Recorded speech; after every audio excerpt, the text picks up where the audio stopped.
Good morning, everyone, and welcome to NASA's Johnson Space Center. I'm Reagan Scharfetter, joined none other than by NASA astronaut Tracy Dyson, who has just returned to Earth after a 182-day stay aboard the International Space Station. Tracy, first off, welcome home, and thank you so much for joining us. Thank you, Reagan. It's great to be here, and it has been an honor to represent NASA, living and working aboard our magnificent International Space Station for the past 6 months. It's also been a privilege and a pleasure to have flown not once but twice with our Russian partners aboard their historical Soyuz rocket and their spacecraft, as well as participating in all of their deep traditions through training, as well as launch and landing. And it's definitely a delight to be back home on Earth and to be sitting here to recount those experiences. So I just want to thank everybody for their interest and also in advance for the questions. Yeah, definitely. Thank you again. So we are going to go ahead and open up for questions using our phone bridge and through social media using the hashtag AskNASA. We do ask those of you who are dialed in to first state your name and your media affiliation before proceeding with your question. And with that, we'll go ahead and get started with Robert Perlman with space.com.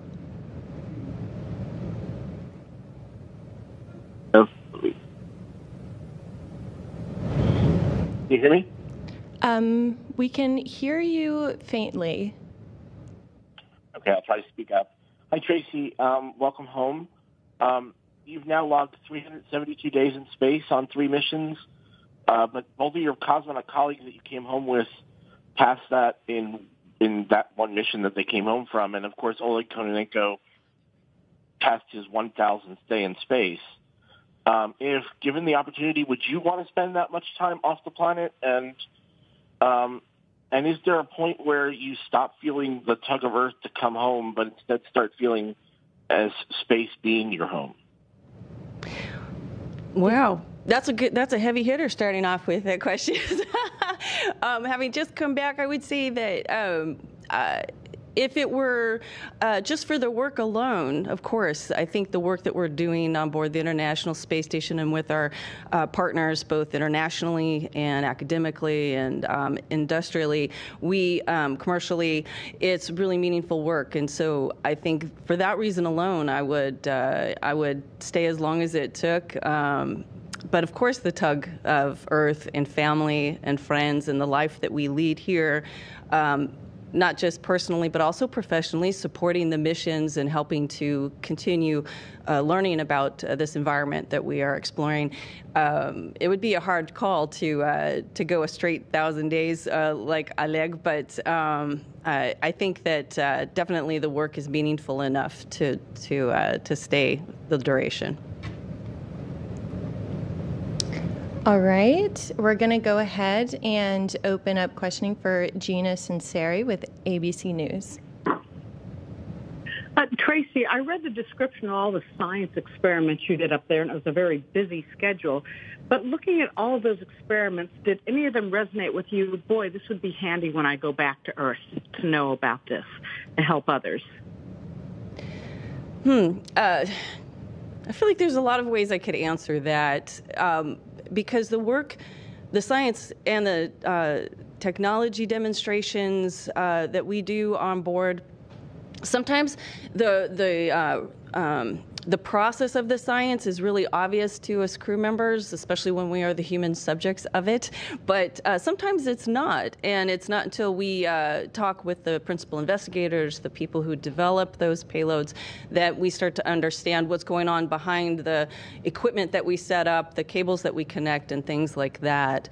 But one study that was particularly fascinating to me in concept alone, not to mention my literal hands inside the facility helping to set up the experiments, was the biofabrication facility and the 3D printing of human tissue to create cardiac tissues as well as previously meniscus tissue. And I just think that from a standpoint of exploration that's incredibly important as we think about staying where we're going as opposed to just visiting. But also here on Earth, what we can learn from this type of technology in that environment can lead to greater improvements here. And so that's just one example of the type of study that really fascinated me on board. All right, thank you. On that note, we're going to move on to social media. We got a bulk of our questions on our NASA Johnson Instagram, and Kiara on Instagram asked, can you explain your work with cardiac tissues? Oh, well, how about that?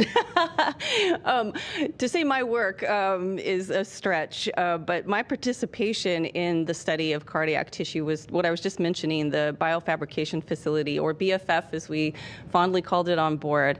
My work involved directly communicating with the payload developers and investigators inside of a glove box. That inside, when you just see a picture of the glove box, you don't get an appreciation for all of the sophisticated technology behind this plastic shield that my hands are inside. But there is this 3D printer that my job primarily was to exchange the cartridges, the ink cartridges, and to clean up after a run where the tissue was deposited, to then remove those units and put them in an incubator of sorts, and to just relay to the team on the ground what I was seeing in terms of the state of their equipment. That's in a nutshell. Before we hop into our next question, I want to remind all of you who are on our phone bridge that you can line yourself up in our question queue by pressing *1. And if your question has already been answered, you can go ahead and press *2 to be removed. But with that, we'll go ahead and jump back into our phone bridge, and we'll pass it on to Robert Perlman again with Space.com.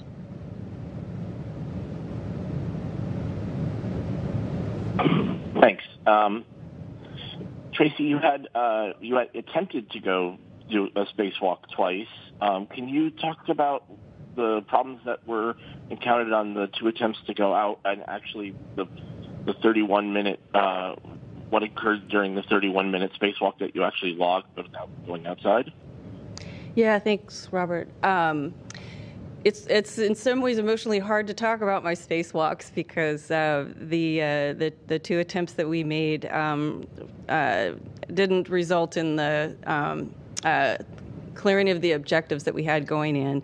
But personal feelings aside, those two attempts were a great moment for us as a team, both on orbit and with the interactions that we had with our team on the ground.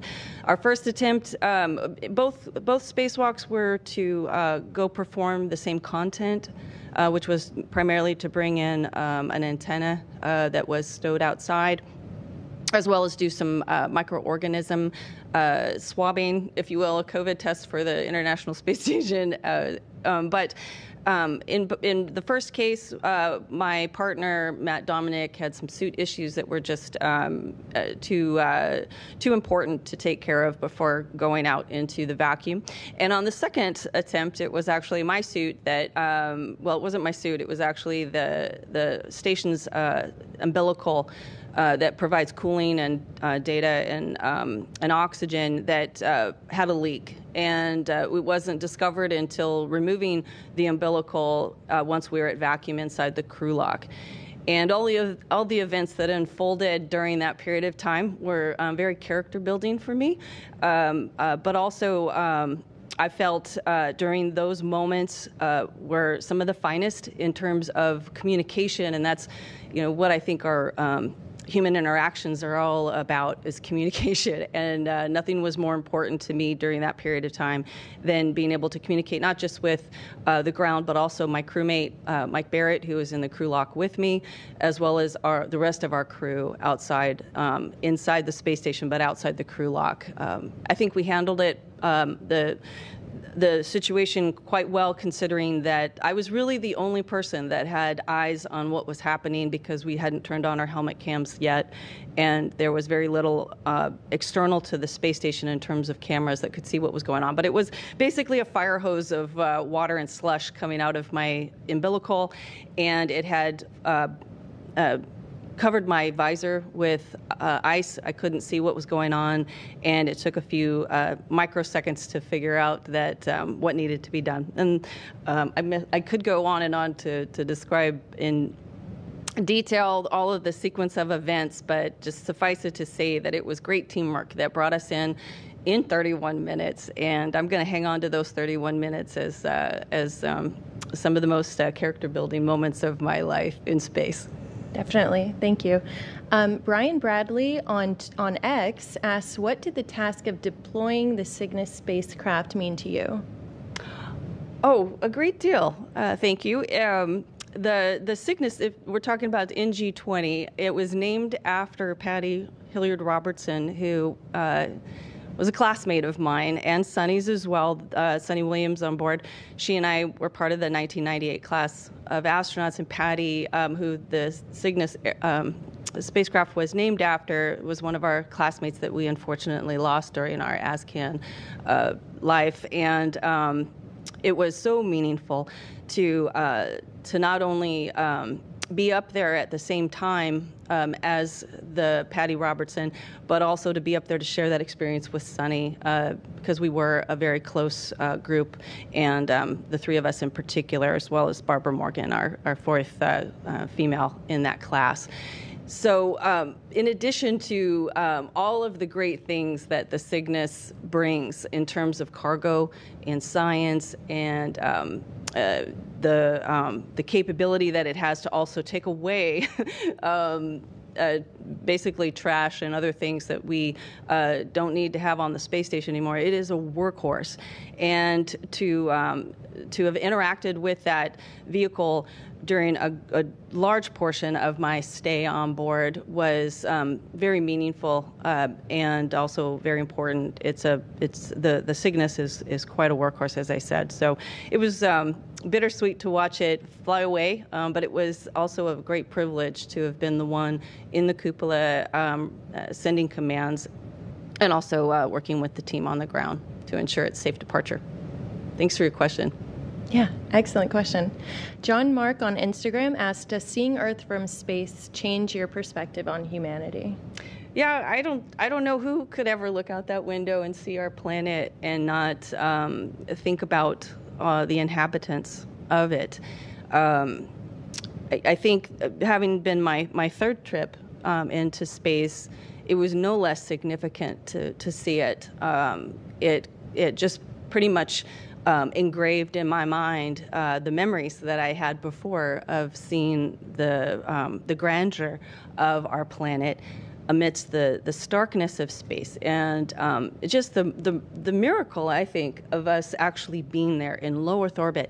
What a position to be in, to be able to view our planet amidst the universe, and to also be able to observe through our great cupola windows the rest of our space station and be reminded in such beautiful ways with such a backdrop of the great partnership that we have developed throughout the history of our space programs, not to mention the space station, that have brought us that far. The space station is also a spectacle amidst the great creation of our Earth. So, yeah, definitely. Speaking of that, I want to go ahead and ask my own personal question, just because you were on station during a time when a lot of world events were happening, like the total solar eclipse and the Olympics. What was seeing those events like, or hearing about them and keeping in tabs on them? What was that like from station?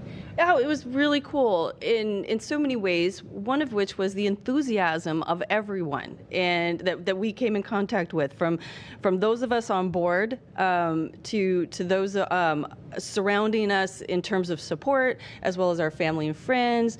Everybody was so eager to know what we were experiencing and how we were experiencing these things, and just to know that the whole world was involved, especially the Olympics being as exciting as they are, and to have played a special role in terms of our shenanigans doing videos, as well as our psych support team piping up to us the highlights so that we could stay engaged in a meaningful way. The solar eclipse, not being able to see the eclipse itself, but the effect of the eclipse and that great shadow was, I think each one of us felt so blessed to be there, to witness that, and to see such a I guess you'd say an overlap of celestial bodies and creating this tremendous shadow with such articulation on the surface of the Earth, and to go right over it. We had about 3 passes that we took at different angles over the great shadow, but the very meaningful one was right over the top of it. We could barely make out the features of the Earth that were under the shadow, but it was the contrast that was, I think, the most impressive. So between the darkness and then the beautiful multicolored planet that we live on. So. Yeah, it was fantastic to see Earthbound, so I can only imagine. So moving on from that, Laurel on Instagram asks, how has spaceflight changed since your first shuttle mission? Oh, a lot. So I've said this before. My first flight was an assembly flight of the International Space Station. We brought up a small piece, the S5, but a very important piece that connects S4 to S6. And so we also brought up a control moment gyro. And so and during that period of time, the space station was changing with every flight. Even schematics were changing, and so we, as crew members and students of the International Space Station, found ourselves constantly learning a new configuration. During my first long-duration stay, we were right at that transition where we were completing the space station assembly and beginning to utilize it. In fact, utilization was such a new term that we hardly knew how to describe it, because we were still bringing on board the science, the sophisticated science that we have today. And so if you could imagine transitioning, say you had to, remodel your house, basically, you go from one purpose to another. That was my experience on my first long-duration flight. And this flight, we are full throttle utilization. Science is the name of the game. Technology demonstrations are some of the most impressive works of imagination. To be there during this period of time is really rewarding personally and professionally, to see, yes, indeed, we had a goal of utilizing the space station as a laboratory, and it is a multifunctional laboratory. It is a multicultural, international laboratory. It's just I think, a great work of art that represents our entire planet. Yeah, definitely. We're going to go back to our phone bridge, and we're going to pass it on to Marcia Smith with Space Policy Online. Thanks so much. I'm curious how much the uncertainty of what was going to happen with Starliner affected life aboard the space station and your operations. I know that all of you are very flexible and all that, but just on a day-to-day basis, just not knowing what was going to happen, if Butch and Sunny were going to stay or if they were going to go, or the timeline for when the next crew would come up, the next NASA crew. Could you just talk about that? What was it like during that time? Sure, Marcia, thanks. Yeah, I think we all kind of had mixed feelings about it. We know that Sunny and Butch came up there with CFT to do a test flight, and we all had our minds wrapped around them doing a short duration flight. And so when things started to go in a different direction, and the uncertainty, as you mentioned, of when and how they were getting home, it, for me, was, and I know for Sunny too, because we're close friends, it was somewhat bittersweet, because I wanted her to stay, of course, and she wanted to stay, but there was this work to do, and I think that the way we handle is the way we handle any unexpected event, which we, as astronauts and as a space program are always prepared to handle the unexpected, and that is we go with the flow. And so I would say that, of course, it's a roller coaster. You think you're going home, maybe you're not. Folks are finding new information. Our leaders had a really tough job to come to the conclusion that they did, but I think it was right. And I believe Sunny and Butch are at ease with their situation right now, being on board the space station until February.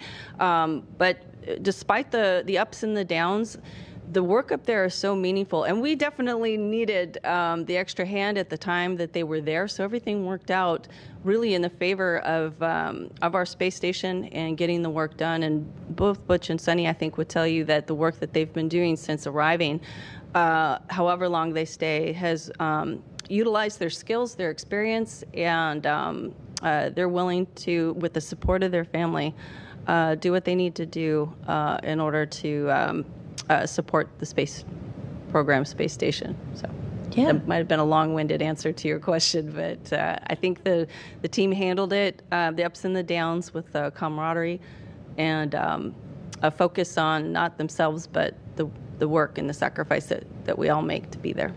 Yeah, definitely. You're obviously no stranger to the space station. So what is your favorite part every time that you get to return? Oh, it's hard to pick one favorite part. Of course, the cupola. I mean, we all love the fact that we have such a great window to view our planet. And it kind of brings it all together of why are we there? Because we get to reflect on this beautiful planet that we've obviously are all a part of, and it's about that and learning more about that through leaving the bonds of gravity and being able to observe it from this special platform at that special place. So the cupola and being able to view our Earth is certainly a great part of returning to the space station. But the work is really meaningful, and the interactions. It's really hard to encapsulate how meaningful that part is, because you spend so much time on the ground coordinating with your training team and your support team and those who develop the experiments that we do on board, as well as the training for taking care of the space station. But everybody that you get to interact with, and the fact that this is a global team, really it hits home a lot of ways when you're just setting up experiments. When you look at your timeline, you wake up and you've got this really ambitious day ahead of you, and you've got so many people that are on that planet helping you get through that day. I think that it is the teamwork that really, when I go back, is I think the most sustaining part to me about long duration. Yeah, always comes back down to teamwork, for sure. Absolutely. And so Gary on Instagram asks, what was your favorite meal while on space station, and how does eating in zero gravity feel or look like? Eating is an event. It's really hard to snack on the run. So when you are going to eat your meal, however, quick it is, like a bag of almonds, to assembling a combination of food in separate packets, you really got to put your thoughts into it, because eating in microgravity is fraught with peril sometimes, because food just goes. When you wear a nice shirt, you're always aware of the fact that it could be ruined. Barbecue sauce on the pants, that's a typical thing. So like I said, eating in space is so much different than eating here on Earth. You just simply can't do it on the go. You really have to be present with your food and your spoon for the sake of everybody, as well as the walls of the space station. My favorite meal, if I had to pick just one, it would be, I used to make with the tortilla, which is a great tool as well as a tasty meal, but a tortilla with beef brisket, braised red cabbage, if you can believe that, and I always enjoyed pudding up there for some reason, and I loved the mango salad. So those were kind of the fresher things that I enjoyed while I was up there. Awesome. Okay, we're going to make one more pass through our phone bridge, and we'll send it back once more to Robert Perlman. Thanks. Tracy, just before you came home, Roscosmos released a new schedule for their 2025 and 2026 Soyuz flights. And after Johnny Kim's upcoming flight, all the three-person crews were comprised of all Russian crew members. Whether or not that marks the end of seat swaps between the U.S. and Russia, as someone who's just come home on Soyuz, can you share your perspective on the crew exchanges and what value they bring to the ISS program? I apologize, Robert. It was a little hard to hear, but I think I... Would you mind repeating your question, please? Can we turn up the... Sure. Roscosmos' schedule for the 2025 and 2026 Soyuz flights going forward after Johnny Kim's upcoming flight are all Russian crew members. Whether that marks an end to the seat swaps between U.S. and Russia, as someone who has just come home on Soyuz, can you share your perspective on the crew exchanges and what value they bring to the ISS program? Sure. Like I said in my opening statement, it has been a real privilege to be a part of the traditions, as well as to ride aboard such an historical vehicle like the Soyuz, both the rocket and the spacecraft. And our Russian partners have been at this space traveling business as long as we have, and their community is precious to me, and the thought of not being able to participate in that from our side, the U.S. side, would be a loss, because the perspective that we have, being entrenched as we are as Soyuz flyers into their program, gives us insight that you wouldn't have otherwise. I believe in the robustness of their program and their vehicle.